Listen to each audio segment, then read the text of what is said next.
We all want life to go smoothly. We want things to work out, but the experience of life teaches us that both good things and bad things happen. And we all, over time, develop a set of coping strategies to deal with the tough parts of life. And sometimes life in the military is really tough. And we have the opportunity to either lean into the hard, to be able to learn the skills to recover and grow through it, or we wind up getting stuck and we're not sure how to move forward in a healthy way. And so today on the show, we are doing a deep dive into mental health. We're going to talk about the ways that we deal with the tough parts of military life, how we get stuck, and what we can do to break free. You, my friend, were made for more. More than the managing of schedules, keeping up with kiddos, and holding down the home front. Welcome to the MilSpouse Mastermind Show, the podcast that empowers you to get unstuck and craft a life with more meaning and less overwhelm. I'm your host, Christine, seasoned military spouse, mom of 3, and your guide to designing a life you love and growing a purpose-fueled business as a military spouse. I believe you have something valuable to offer, and when you pursue the things that light your heart on fire, you trade frustration for fulfillment and isolation for a life of impact. It's time to discover who you are meant to be, because together we can change the world. Hey, amazing MilSpouse. Welcome back to the MilSpouse Mastermind Show. I am so excited to be back with you today. Just wanted to remind you that all this month we are celebrating the 2-year anniversary of the MilSpouse Mastermind Show. And in celebration of our 2-year anniversary, I am giving away a free 1-hour coaching session and access to my signature course, the MilSpouse Purpose Playbook. This course is going to help you uncover what lights you up and how you can use your skills and your story to make a contribution without sacrificing the things that matter most to you. You're going to get clarity on your purpose, learn how to pursue your dreams as a military spouse while still prioritizing your wellness, having a healthy life balance so that you can ultimately thrive as a military spouse. And you'll walk away with your own personal purpose statement, a vision for the life you want to create, a decision-making framework to help you prioritize what matters most, and a weekly schedule that aligns with your purpose and your dreams so that you can wake up each day with clarity and confidence, feeling filled, fueled, and full of joy. I want to give this gift to one of you, and all you have to do to enter is to leave a show review on Apple Podcast. This is so important for the algorithm, and it is such a breath of fresh air, of encouragement to me as I seek to try to create content that is going to help you find more peace and purpose in your life and truly craft a life with more meaning and less overwhelm. It lights me up so much when I hear from you, and I have a goal for the podcast this year to get to 100 show reviews by the end of the year, and your leaving a show review is, number 1, going to help me get there. Number 2, it's going to enter you into the contest, and number 3, it's going to help more military spouses find this information and really help us all be better as military spouses, because I truly believe that we are better together. So if you will go over to Apple Podcasts, go scroll to the bottom of the MilSpouse Mastermind Show on Apple Podcasts. Scroll to the bottom, you'll see where you can leave a review. Just leave us a quick review and then let me know that you've left that review, either by sending an email to hello@milspouse.com, by taking a screenshot of it and either tagging me on social media or putting it in our free Facebook community. Just let me know that you have left that review, and you will be entered to win a free 1-hour coaching session and my signature purpose course, the MilSpouse Purpose Playbook. All right. So, like I said in the introduction, we are doing a deep dive into mental health today. And we're talking about the tough parts of military life. And we're going to go real deep. We're going to talk about what trauma actually is, how to know when a coping strategy isn't actually serving you, and how we can support our loved ones if we see that they are struggling. Today's conversation is with Dustin and Kerry Brockberg, who are psychologists and experts in substance abuse and rehabilitation. They are married, and prior to getting married, Dustin actually spent 4 years serving in the U.S. Army, and his area of focus includes veteran-related issues, grief, loss, trauma, and Kerry specializes in the mind-body connection and how that relates to better overall functioning and quality of life. They have a new book out entitled End Your Covert Mission, A Veteran's Guide to Fighting Pain and Addiction. Dustin and Kerry, welcome to the MilSpouse Mastermind Show. Thank you for having us. Yeah, I would love for you to just spend a few minutes talking about your background and what led you to what you do today. Sure, you want to lead us off? Yeah, sure. I'll start. So I'm Kerry Brockberg. I am a licensed psychologist working in a hospital-based setting in an outpatient basis. So meaning that I don't work at the hospital, but mostly I work from home right now after COVID. But I work with folks with chronic pain, spinal cord injury, brain injury, folks that experience stroke, kind of a wide range of chronic health conditions and disabilities. I got into the field because I have just a long history of volunteering and I have folks in my family that identify as having a disability, and it's just always been a passion of mine. And chronic pain was this paved road and kind of happenstance situation for me coming out of my postdoc after school. And I have been so grateful for the experience and just understanding how universal pain is. And it has been a great foundation for me working in a chronic pain clinic and then moving on to this hospital-based setting. So that's a little bit of my story. So my name is Dustin Brockberg. I'm also a licensed psychologist, and I work in a substance use residential treatment center and here in Minnesota. And I also served in the Army from 2004 to 2008 as a 19 kilo, which is a tank crewman. So my running joke to folks is I was small enough to fit into a tank, so I did that for a couple of years. And Listen, maybe the joke should be a rolling joke. What do you think? oh, that's good. That's good. We work on dad jokes these days.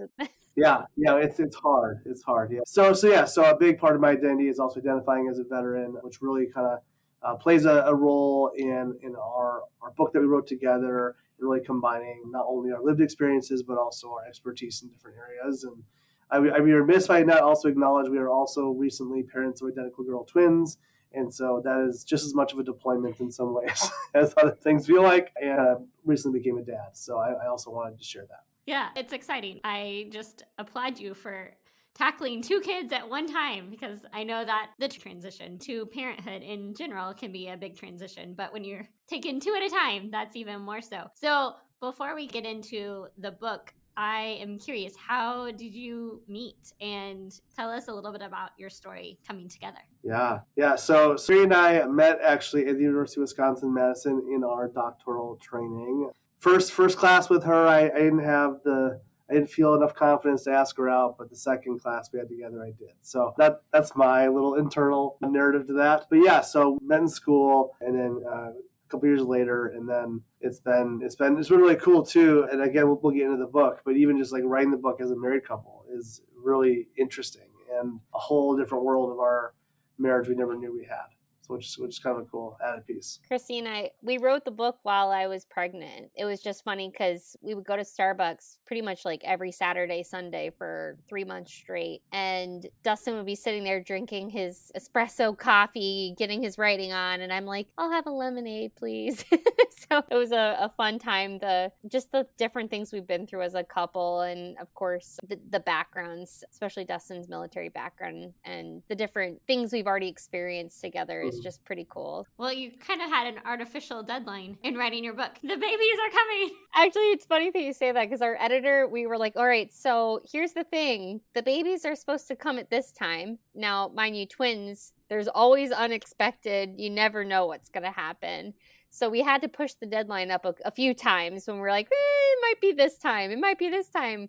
Please do not contact us now. The babies are here. So it's funny. So talk a little bit about, you're both psychologists, you both have your areas of interest. What was that like being married to somebody that's in the same field? And then how did you go about deciding, hey, let's create this book together? Yeah. Well, I'll speak to the same field piece, and then Dustin, maybe you can talk about the book. Well, something that is really cool about being in a marriage with someone with a similar background is that we definitely have a lot of relatable experiences, different enough where we kind of stay in each other's lanes and I shouldn't say we stay in each other's lanes. We stay in our own lanes. And, Dustin and I we really focus on leaving work at work, especially within our field when you're in the helping profession, self-care, and understanding the potential for burnout is just so, so important to be effective and sustainable over time if you want to be in the field for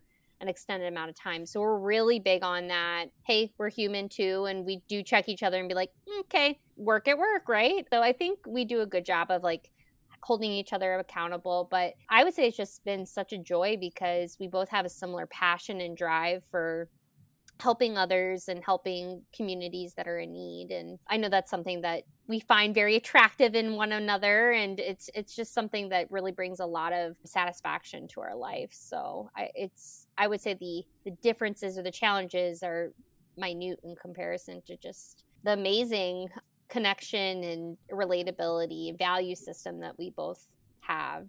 It's fun to get to see the ways in which you are able to work together, and I'm sure that there are challenges of trying to do something together as a couple. But talk about how you decided to write this book together. Yeah. I also want to just, Kerry, I love how you said that. I would just add to that, as two psychologists with twins, that's a dangerous combination, right? Because we love to, assess for personality and things like that too. So twins are an interesting dynamic there, but I think hopefully you're picking up on Dustin's humor. So we joke a lot that, couples, sometimes it's like the humor is something that y'all get between each other. Maybe no one else quite understands, but it's in between each other. Dustin, we do talk about that. And obviously being from Minnesota or living in Minnesota, the twin studies here in Minnesota, we're like, oh, are we going to enroll them in the twin studies? No. Our own little nerdy selves here. I would equate my humor, our humor, similar to dark humor in the military, right? I mean, it's a cultural phenomena. It's a certain thing specific to that culture. Whether you're in the military or you're a spouse of the military, there's acronyms that that no one else knows. There's limbo or lingo that that nobody else knows. It's a different language. It really is. It really is. So so how this book kind of really got launched was in some ways by sheer luck. I was actually presenting at a conference and was unaware that certain folks were at this conference, were on this call, and I got approached afterwards of, would you be interested in, maybe putting something together into an actual written form? And I was like, in my back of my head, I was like, well, yes, that'd be really cool. I never really thought to do that. I didn't know I had the opportunity to do that. But I said yes under one condition: I can bring my spouse on. And I said that for three reasons. One, she's awesome, and then we'll start there. But two, she's a much better writer than I am. And three, she has a unique skill set with chronic pain in general, chronic health conditions, things like that are very normal in the military and veteran population. And so it just felt like a natural bridge together. And we both have a background, obviously, with our doctorates in a lot of academic writing. But this book was really created as not an academic book. We're not trying to quote theory to you or say all these ivory tower things. It's much more of we just want to have a conversation with you like a psychologist might do. And so that just made that so much easier, writing that together with her. And then getting feedback while we're writing of hey, make this less academic-y, or put a swear word in here, or do something to make it more personable. And being able to kind of have that banter the entire time was a lot of fun. So that's kind of what got us into the book in that sense. So talk about who the book is targeted at, and kind of what you wanted to convey, what your goal was with the book. Yeah, so our book was originally, I mean, the audience and in the title itself, right? It's a veteran's guide to fighting pain and addiction is veterans.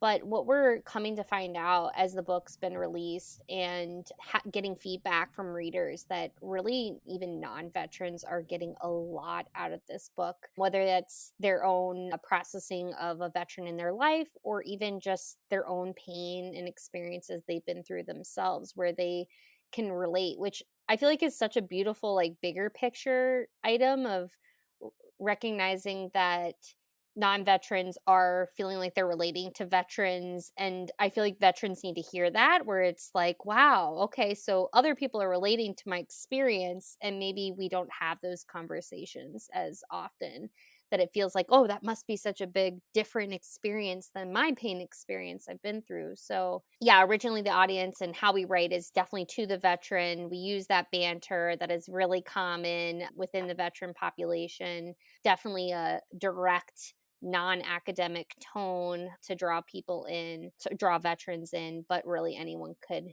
read this. And really our goal for it, Christine, is to reach the veteran where they're at and kind of help identify and understand that pain experiences are not just physical, but they might be emotional or social experiences that they're having.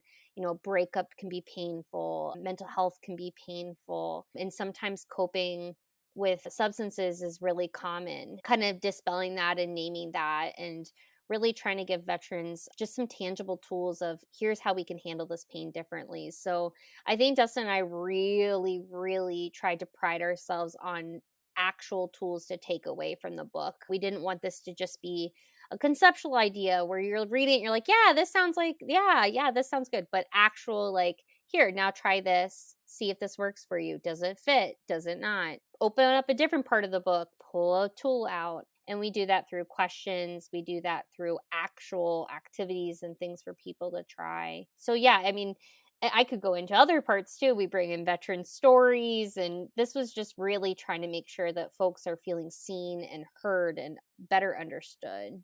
Well, I think it's really important to have those practical tools. You can read or listen or whatever to, like, okay, this is a problem, but if you don't have the ability to do anything about the problem, that awareness doesn't do a whole lot for you. Dustin, I'm curious, what do you think your personal experience, how that informed the book that you were writing, and why is it that so many veterans tend to think, hey, this is just something that I struggle with? Yeah, yeah, that's well said. I think my personal experience definitely played a role in the book and in the perception of the book, in the conception of the book. Not in the sense of my story is different or unique or is like the better story or a different story, but much more of a lot of folks can probably resonate with this idea that we often, unfortunately, learn from pain, right? Things happen in our life that change our life, change the trajectory of our life. And I would argue mine is no different than that. I definitely struggled when I left the military, and I struggled in various different areas of my life. And it took a lot of uncharacteristic people, things, and experiences to get me out of that funk. And I think that's what motivated this book. That let's not just give a book out that everyone gets. Let's not give a book out that's just like, oh, just to make sure to like walk every day and eat right and everything should be fine. Like it's just not that kind of book. And so I tried to have that lens on when I was writing.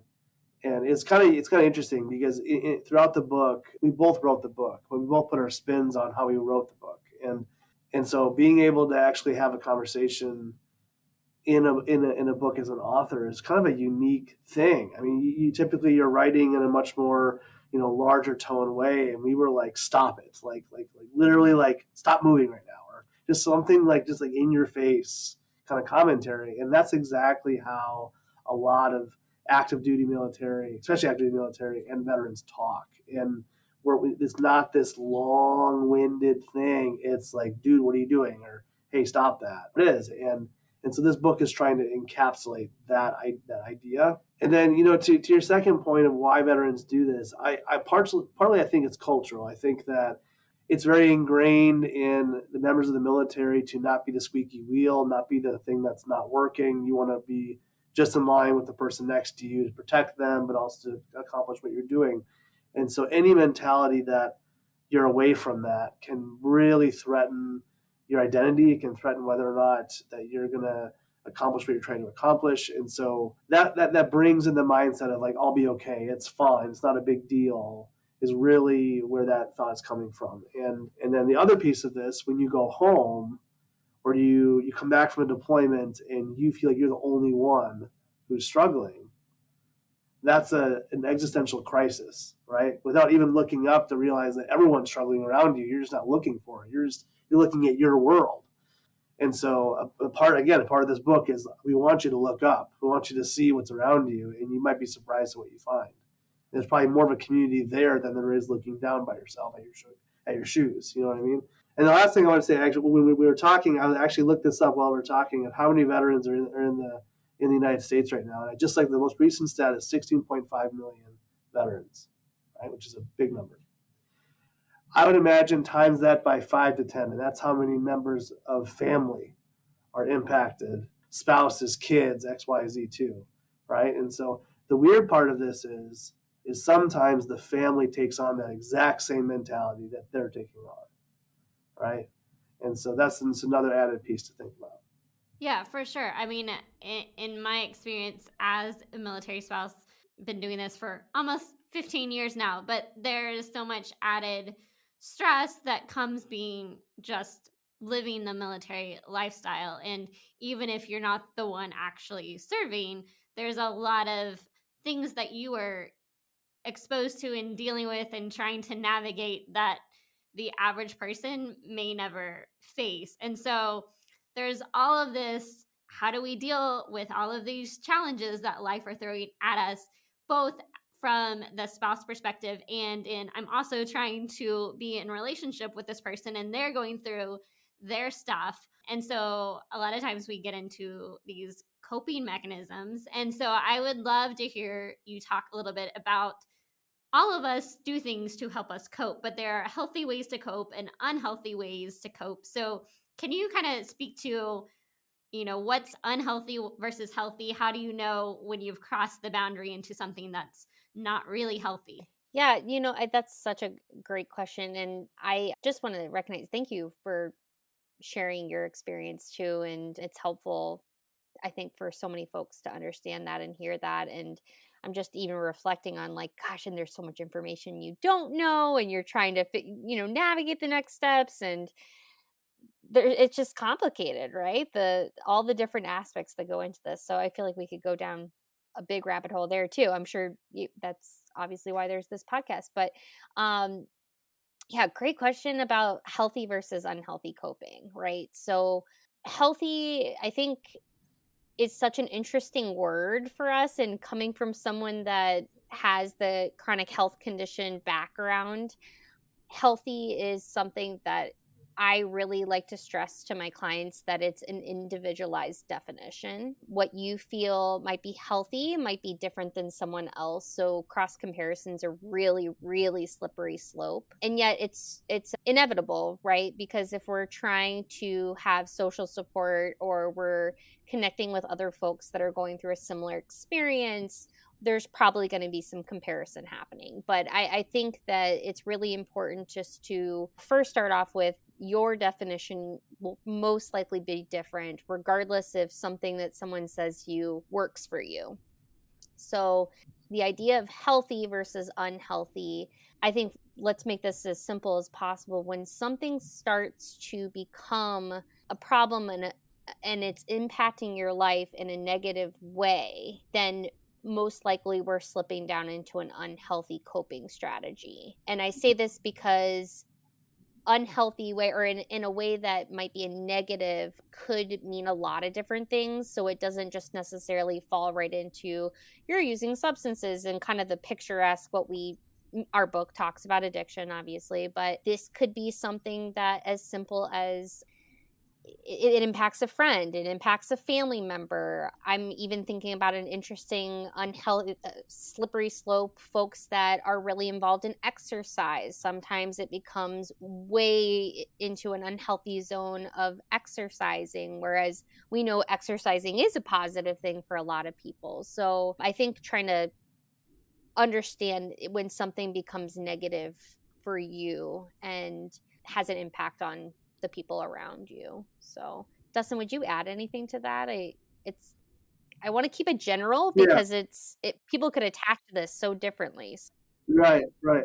I would say too, and this is kind of it's an interesting statement I'm about to make, but I would argue most coping skills initially have the intent of being healthy or of short lived, right? So we might start out with walking once a week or once every couple of days, and it's not a big deal. But you walk every single day for the rest of your life, you might have injury, right? You have to take some breaks, or you end up walking 18 miles a day. Well, that feels that sounds awesome, and that feels like you're going to buy a lot of shoes, and B, you're probably going to have some shin splints or something, right? So there's a reason why even the military, they take some breaks in some of the things they're doing. It's not all the time, constantly. So that's one thing I would say to that. So anything can start out healthy and turn unhealthy. I would also say it's about instant gratification, right? Some coping skills immediately give you the gratification, the relief of, okay, I'm fine again, I'm okay, right? And some folks are chasing that feeling, regardless of healthy or unhealthy. The third thing I would say is there's a difference between proactive coping and reactive coping, right? So reactive coping is you're sick, you take a pill, you have a headache, you take a pill, you're hungry, you eat, you react to some sort of stimulus or reaction that you're having, and you cope with that.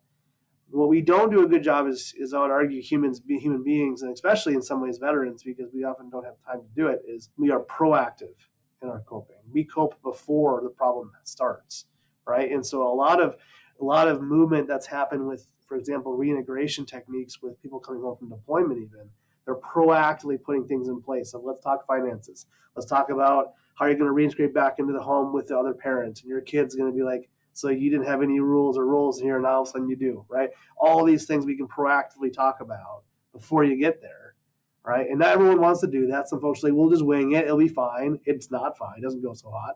And so I think that's something to think about. How can we practice proactive coping is a really cool strategy that not a lot of folks talk about. I mean, I think it's important. I remember the first time my husband, we were, I think, still dating at the time, his first deployment. And, I had no idea that there was like a whole reintegration thing. I expected him to come home and just be the way things had always been, and it was not like that. And so yeah, it's very important to have those conversations ahead of time, to have a plan, and to realize that it is a season that you go through. So yeah, I totally agree with that. I would love for you to unpack this idea of trauma a little bit for our audience, because I feel like it's this word that gets thrown around a lot, but we don't necessarily have a really good definition of what trauma is and how it impacts day to day life. I love this, Christine. You're going for the heavy hitters, healthy and unhealthy coping, trauma. I mean, awesome, awesome. I mean, I feel like let's get to, like, these are the issues, these are the questions that people really have. Yes, absolutely. First of all, I think one thing that I loved as we were reflecting through the importance of trauma for this community. But I think one thing that I will 100% take away is a huge part of Dustin and I's reflection as we were writing this book. Just because you were in the military doesn't mean that you experience trauma. So it's, and I think that's a part of, sometimes there's this automatic assumption that all veterans have had trauma. A lot of veterans have had trauma, for sure. So we want to make sure that we recognize that and understand that. But that's one thing that I was very, very important, that we're not making an assumption that someone has experienced trauma just because they have a certain identity, right? Trauma at its purest form, right? And I am definitely the more neurobio approach. So if you see any of that in our book, that's me. I love it. It's when the body responds to stimulus in a way that is fearful and frightening. So when we talk about trauma, a lot of times people come to mind, and they think about veterans that have been in combat, and they think of PTSD, and trauma is that. And that is not the full picture of trauma. Trauma can be something as small as, and I shouldn't even say small, but an experience that someone has that is traumatizing. It can be a car accident, it can be an altercation. There's so many different types of traumas that people go through, and it's really why we need to get away from events or the identification of trauma. It truly is a biological response. It's how your body is sending off those signals, and it's in that, if you've heard before, the fight, flight, or freeze mode. It's something people don't choose. So you don't tell your body, hey body, go into fight mode, go into flight mode. No, your body, it's almost like that emergency system that turns on. You have no control of that when it does it, because it's going through a traumatic experience. It's surviving in the moment. So that's something that I like to make sure that folks understand, is trauma is a biological response, and we shouldn't necessarily identify trauma based on an event. An event is important, right? That's kind of, there's obviously a trigger that's having the body experience that, but we have to bring the picture out a little bit more of understanding that it encapsulates a lot of different experiences. And interesting to note that you can go through negative experiences, but not specifically have your body react in a traumatic way. Right. Right. Absolutely. Yeah, absolutely. I would also just add to that sometimes trauma, even if it's not something that's been lived through, it could be perceived or the threat of what could happen. And that creates a really interesting window for people of, even when they come home, there's still a threat, right? Or the body is not switched over to no longer feeling like somebody's in danger anymore. And that can impact not only active duty military, it can impact spouses, kids. They're all going to react a little bit differently to that. Right? Another thing we talk about in our book is ACEs, and how childhood trauma can play a role in our reaction, perception of trauma, resiliency factors that play into that. And so that's also just another interesting kind of layer to that, of how previous trauma might play a role in existing trauma or even future anticipated trauma, things of that nature. But I fully agree with Kerry. I think that trauma is also in the eye of the beholder, right? So for one person, it's not traumatic at all. I can think of a few examples, for example, I remember one of my first times downrange where we had some gunfire happening around us, and it was my first time really hearing that in the zone. And so I was very buttoned up. I was very worried and concerned. And I had one of my sergeants, and this was his third deployment. He was still eating his soup, and I think he was smoking a cigarette, and just like nothing, it didn't matter to him. And I was just like, you're going to lead me into this, and you're not scared? Like, this is concerning, right? Now, if I would have asked him his first time there, I don't know if he would have reacted that way, right? And so that's an interesting thing when you think of kids who have experienced multiple deployments. They react differently every single deployment. It's not the same reaction typically. And if it is, then they're almost maybe even getting lost in previous strategies they used to survive that threatening event when mom or dad left. And so there's so many ways to unpack that. For sure. So let's talk a little bit about when either we are struggling ourselves, and some strategies that you would recommend of, hey, you've been through a lot, and how do we begin to deal with what's going on and figure out a pathway forward. And then let's talk about, what about if you notice that your partner is struggling, and how can you support them and help them get the help that they need? Struggling yourself and trying to make and think about your next steps of getting support is, it's tough. It's so tough. It's, first of all, I think a lot of us have a hard time recognizing when that happens, that a lot of times we're already way past that point, and we're like, oh, I might be stressed, right? Like I've worked with folks that I'll be like, oh, how do you know you're anxious or stressed? And they'll be like, well, my hair falls out. And I'll be like, whoa, whoa, whoa. Okay, there was probably some steps prior to the hair falling out. The hair falling out is definitely mean anxiety, and we've got some things to work on for sure. But there was probably steps before that. So I think this is one thing that can be really difficult for us, is bringing awareness to ourselves, reflecting on what are my you know, red flags, signals, symptoms, whatever you want to call it, that you're tuned into, and recognizing what do I do with that once I see it, right? And I think that's what your question is, Christine. Like, what do you do when you recognize that? And everyone's different.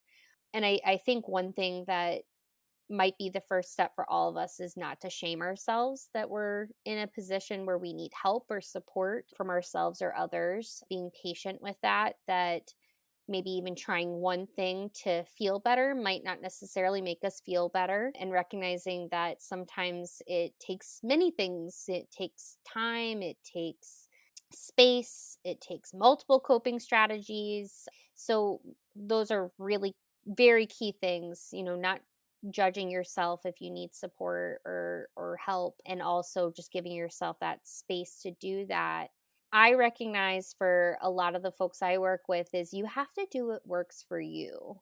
So I'm big in mind body. How do we actually achieve relaxation, self-care, is we have to connect both the mind and body. If your body is not relaxed but your mind is, then you could be doing something and exerting a lot of energy in your mind, but you maybe aren't feeling as relaxed, and vice versa. If you're doing something relaxing, you're on the beach somewhere, but your brain isn't shutting off, then you're not achieving relaxation. So you really want to think about that mind body connection. What activities, what are the things that get both of these things connected? They're both feeling relaxed. And I'll tell you, that can be so different for people. I have runners that love that. And I know people, myself included, if I were to get out and run, I'd be so stressed out. I'd be like, no, get me off this road. So recognizing again that individualized coping strategy, checking in with yourself. How is my mind relaxed right now? How is my body relaxed? Is one relaxed and the other one isn't? Maybe I need to shift what I'm doing right now. Those are all things I would consider at the individual level. And maybe Dustin, you can speak to the spouse, or if you have anything else to add too. Yeah. Yeah. No, I fully agree. If anything, I think in a lot of ways when somebody's not doing okay, one of the first steps is recognizing that means that your body's still has the ability to tell you something's wrong, right? And that's such an important thing to be like, hey, you're still in there, and something's trying to let you know we got to do something here, right?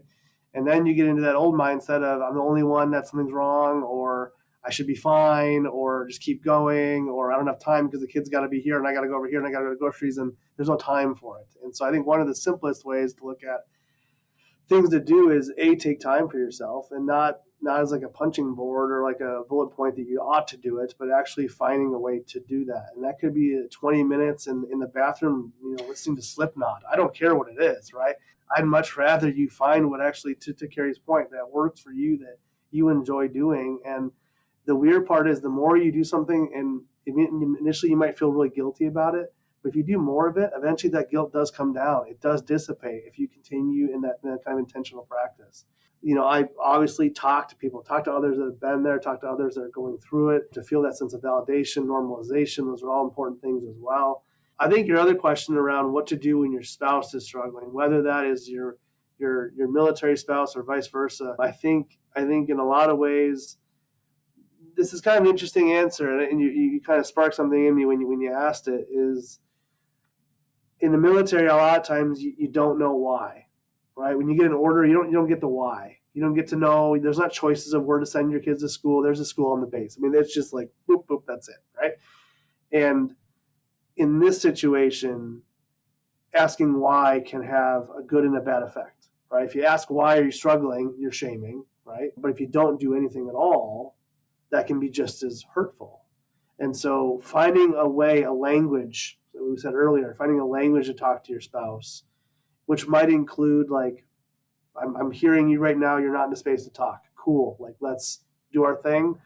but there's also a level of we got to find some way to understand each other. One of the coolest things that Kerry and I do, and this is actually more on a clinical basis as psychologists, is when we're at Target or Target for anyone who's not French, we have code words. If I see a patient that I know, I will say a code word to her, and she will know to drop what she's doing and to walk out, or we just are mindful of that and we keep going. So in the event that somebody comes up to me, I can't acknowledge who they are. I can't explain to her who they are, nothing like that, right? But she's been warned. Veterans love code words, right? So maybe you develop a code word when you're at that family barbecue and your spouse is freaking out with anxiety, and then they say the word squirrel. All right, kids, we got to go. I'm not feeling great. And then you go, and they're going to feel so heard and respected because you were on the same plane, right? You're talking to one another. And that's just one example of kind of how to reach out and help one another out, is being able to be that support system. And I feel like the underlying topic or content there is, what do you need? Right? Like, I think sometimes we think we as spouses, like, we feel like we have to, like, know what the other person needs. And like, that's a part of apparently being in a relationship. Like, you're just supposed to know. And it's like, wait a minute, how are you supposed to know? No. And so asking, what do you need? And really respecting that for each other, and recognizing that sometimes the other person might also not know what they need. So they might say back to you, I don't know.